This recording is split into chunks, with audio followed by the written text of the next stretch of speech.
Hey people, my name is Steven, and I'm gonna show you what getting ready for a morning on Chick-fil-A is kind of like. So right now it is just before 5:30. Got up, took out the dogs, and am making myself some coffee before the day gets started. It's gonna be a cold day, so I'm gonna prep my gonna prep myself a big old cup of warm coffee that I can sip on throughout the day. So what I do every morning to get ready and to make things easier is, right now I've got two uniforms sitting out because we just did laundry. But what I like to do in the mornings is, while I'm prepping stuff like coffee or breakfast things, I put on my uniform and I try to have my name tag already placed on my uniform. That way it is just easy to just grab and throw on, because it is so easy to just forget a loose name tag. That's really the big thing, like especially if you're like me and you have ADHD on top of not being a morning person.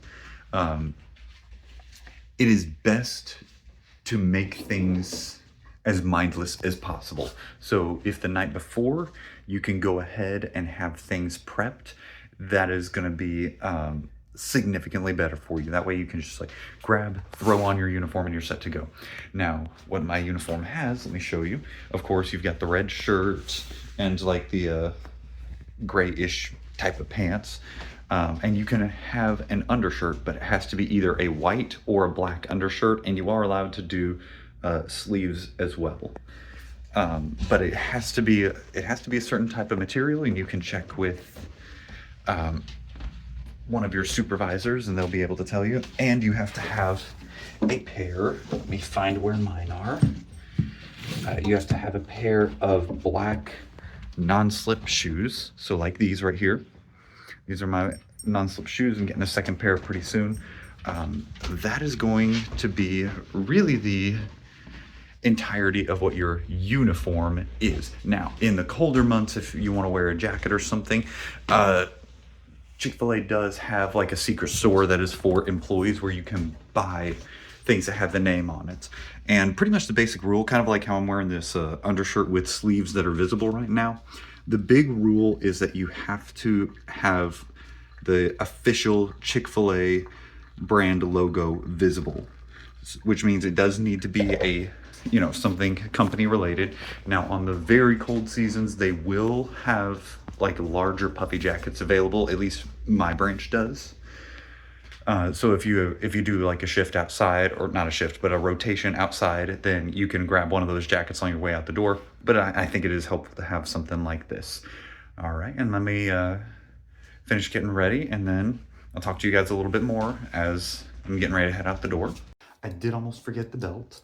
All right, so this is the standard belt that comes with the uniforms.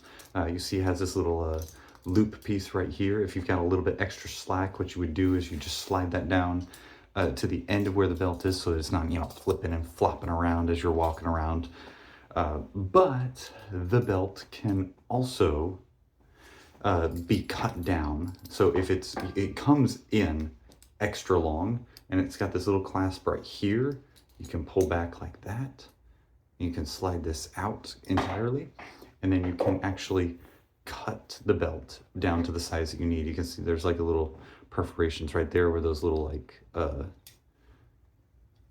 the little pieces that hold the belt in place are. So if you cut it and you need to cut it some more, or if you, like, let's say that you lose weight one summer or something like that, you can cut it down even more. So that is the Chick-fil-A uniform as a whole. All right, so I just pulled in to the parking space. So you guys can see like our Chick-fil-A is right over there.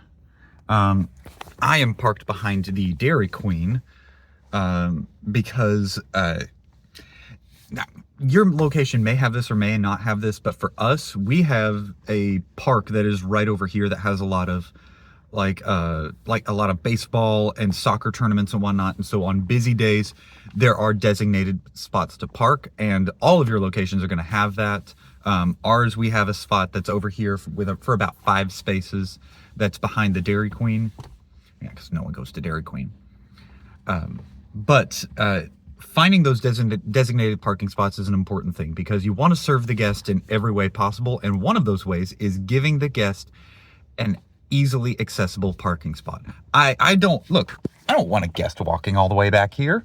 Yeah, pass by a dumpster. There's another dumpster over there. It's just like, you don't want the guest to be walking a super far distance to come to your Chick-fil-A. That's going to make them less likely to come. So part of how you serve the guests is you give them the easily accessible parking spaces. And so I just kind of been parking back here ever since I, the first time that we got that message that said, hey, these are the places where you guys need to park. I was like, okay, I'll just park there from now on. So that's pretty much, there's one more thing.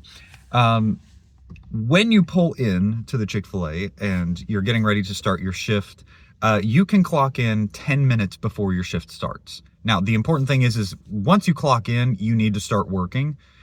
So, if it's like right now, it's 5:53. If I go in and clock in right now, I need to start working. If I'm just like dreading the day, which why would you dread the day working at Chick-fil-A? It's Chick-fil-A, come on. But if you were just like not feeling great and you're just like, I just need an extra minute to just collect myself before I go in, you can take that extra minute and then clock in closer to your shift starting time. But as soon as you clock in, it's go time. Ask your lead what you need to be doing. They'll tell you where to go and you should be good from there. All right. If you guys have any questions about working at Chick-fil-A, please let me know and I'll be sure to let you guys, I'll be sure to share as much knowledge as I can with you guys. For now, it's my turn to go clock in. Peace out, homebrews.